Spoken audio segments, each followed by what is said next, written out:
na yun. Yun na yun. Talaga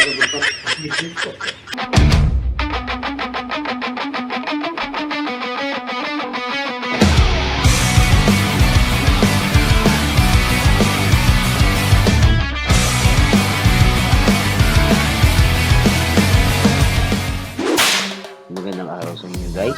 Ayan nga at dumating yung uncle ko at meron daw siyang iniindang sakit. Bali hindi raw niya maitaas yung kanyang kanang kamay guys. So suspetsa ko meron siyang frozen shoulder.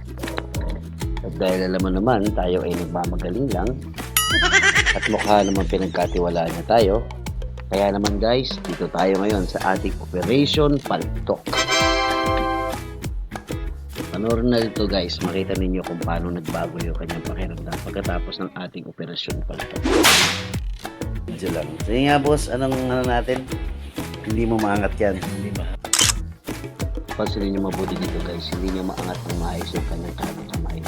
So dyan siya nahihirapan. Okay? Hanggang dyan lang talaga. Opo. Opo guys. Yan sa kabila. Sige. okay naman. Okay naman. So, i-ulit niya yung taas. So, ayan, dito makikita nyo talagang namumblema siya.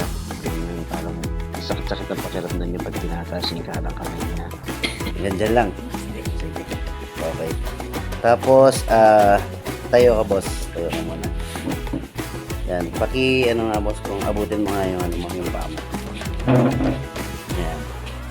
So, hanggang dyan lang, no? Kaya dito naman mapapansin niyo na parang at meron siyang mga 2 inches na gap sa tuwing aabutin niya yung floor. Okay, o yung paa niya. Hindi na mo talaga maabot talaga na. Okay. Mawawalat na yung tuhod. Sige.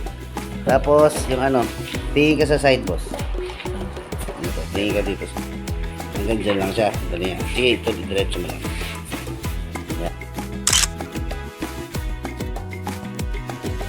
So, hindi siya maabot dito na kumaga sa left. Kabila naman. Hanggang dyan lang din yan. So, kapansin-pansin din dito na merong tightness ng kanyang pagtingin sa kanan. Okay? So, every time na dilingon siya, hirap din siya. So, may konting slight stiffness yan.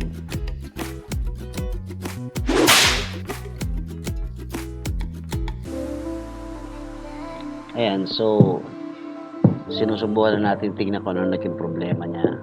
Okay, so kaya kinakabahan natin dyan kung saan ba yung parang nagiging tight. Okay, so kailangan nating malusin up yun. So guys, pagpasensya nyo na yung recording natin dito, medyo wala pala tayong volume dyan. Okay, so first time ko lang naman kasing gawin ito guys sa video, kaya hindi talaga ako ready.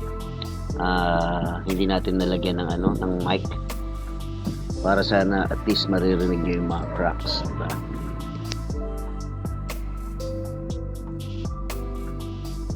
So dahan-dahan natin kinakrak yung leeg niya para at least malusin up yung tightness nga na nandoon sa bandang leeg. Yan, para kahit pa paano maging stretchable na siya ulit. Ito naman guys, bali inaayos ko na yung kanyang frozen shoulder. Okay, so kahit pa paano yung magkaroon lang ng konting pagbabago. Okay, I'm not saying na magaling ako sa ganitong bagay. Nagkataon lang guys na almost 1 year or halos mahigit 1 year ko na kasing ginagawa ito. Pero hindi ko naman talaga nire-record. Usually, ginagamit ko lang itong ganitong talent natin for skills kapag meron tayong mga client sa tattoo na ngalay na sila. Okay, so, syempre ramdam din naman natin yon dahil tayo naman as tattoo artist, alam natin ang pinakamalaking kalaban natin ay yung mga pananakit ng likod, pananakit ng tagiliran, ganyan. So definitely kung ano yung nararamdaman ko, I feel na ganun din ang nararamdaman ng client natin habang papalit-palit tayo ng posisyon. Yeah. Sarap. Makalambot yung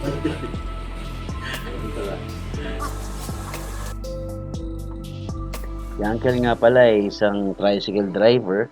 So maghapon siyang naghahantay ng mga kliyente niya, pasahero. At natural, nakakapagod din nag-drive. Kaya ayan, nakakaramdam siya ng mga kung ano ng pananakit sa katawan. So sa palagay ko, sa pamamaraan na ito kahit papaano, mababawasan naman yung stress ng katawan niya. Tigas mo.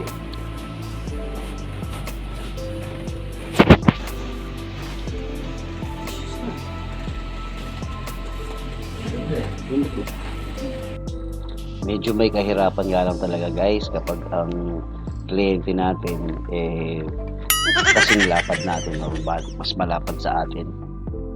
Hindi mahirap talaga yung pagpuproseso natin dyan.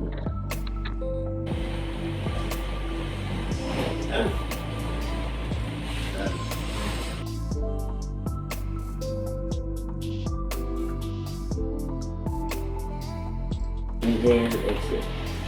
Yes. Inhale, exhale. Inhale, exhale. Inhale, exhale.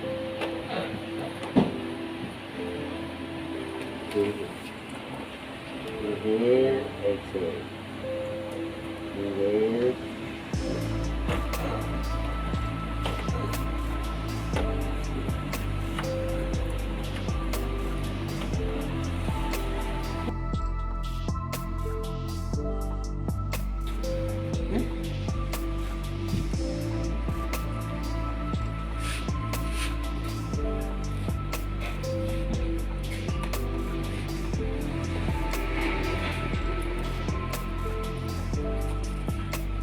Tigas.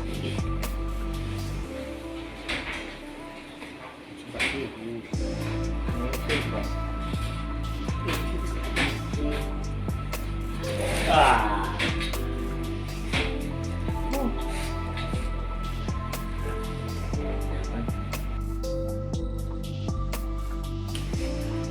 Ya, ya. Sedikit may di bawah masakit.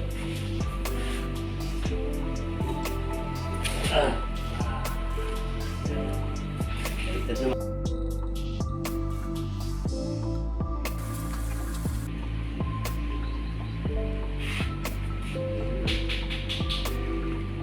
Hilig sila.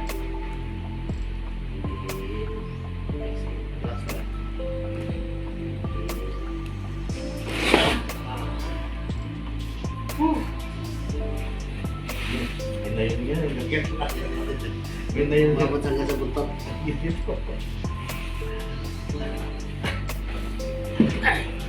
Pero, ganda yun yan. Sili ka ba? Nga boss, abutin mo nga yung ano mo. Itaas mo nga ulit yung kaliwang kamay mo. Sige yung kanan. So guys, ito siya nung bago natin start yung ating operation paltok. Okay? At ito naman siya after nung ating process. So makikita nyo naman malaki yung pagbabago. Okay? Okay na. Pero may konti pang daing. Oo, makukuha sa second session. Okay? So, pakiabot nga yung ano mo, yung paa mo. So, ito naman yung pagyuko niya before nung ating paltok session. Compare natin sa after nung session. Okay? Ayan. So, mas pansin nyo na naging flexible na siya. Halos abot niya na yung floor at saka yung toes niya. Okay? This time. Oh, mas naabot mo na ngayon kaysa kanina, no? Pero hindi na bumabalik yung Yung sa ano, yung tingin mo, tingin niya sa mas ano na, yan guys,